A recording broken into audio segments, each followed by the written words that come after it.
Modesto-based Gallo Winery has acquired a premium brand. Yes, KCRA 3 Money expert Kelly Brothers joins us. So, Kelly, what's in this deal with Gallo? Yeah, if you love a buttery Chardonnay, as I know you do, Lisa, we're talking about Rombauer. Rombauer, a premium brand. Oh, Rombauer. That Yes. is very popular with my age demographic. No, it's maybe the most popular of them all, and it's not cheap as Chardonnays go.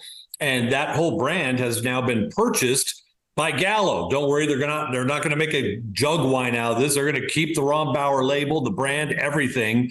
They have a premium brand. Not only that, they've expanded their footprint the last few years. They bought Renwood up in Amador County back in 2019. They have vineyards up in Amador County, a second tasting room. The price was not disclosed, but it was somewhere way up there in the hundreds of millions of dollars for this premium brand. So Rombauer is now a Gallo brand.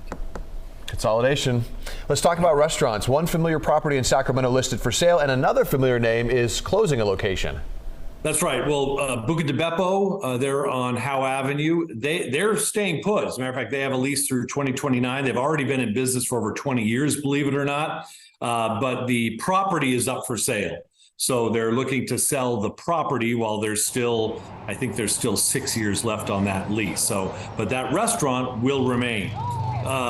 Chando's, an interesting story in that they have closed down 2 restaurants in the last month, but this is kind of a normal shaking out in the restaurant industry. Chando has opened, many restaurants relatively quickly, and he just sees better places to maybe deploy that capital or to take advantage of other opportunities. I think they still have 8 restaurants open. They've been very popular in most spots, but have shut down 2 in the last month.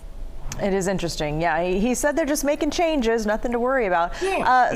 Sacramento's Capital Public Radio cutting staff. They already made the cuts. What are the struggles there? Yeah, that's 12% of their staff let go. Sadly, hate to see that hear that about any local business. But I think this is just the fragmentation of the advertising dollar. We've seen it impact television, local radio.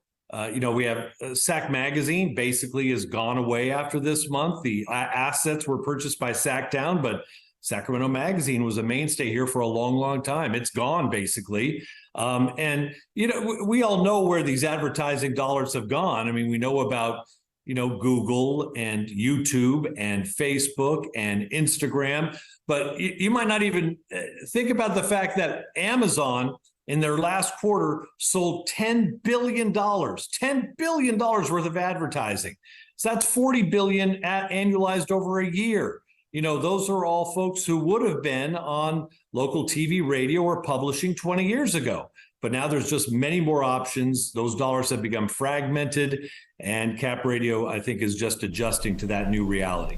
Yeah, for all of us journalists and those in broadcasting, it's a sign of the times, but it's just kind of sad at the same time because no, it is, and the industry we love. It's an even bigger issue, Ty, and that is, our country is based on a free and independent, journalistic model, and right. Advertising fueled that model for many, many decades and generations, and it's not fueling it as much anymore, especially in the print arena. So how do we ensure that going forward? A big question to be answered. Absolutely. Well, we'll keep hanging on as long as possible. Kelly, thank you.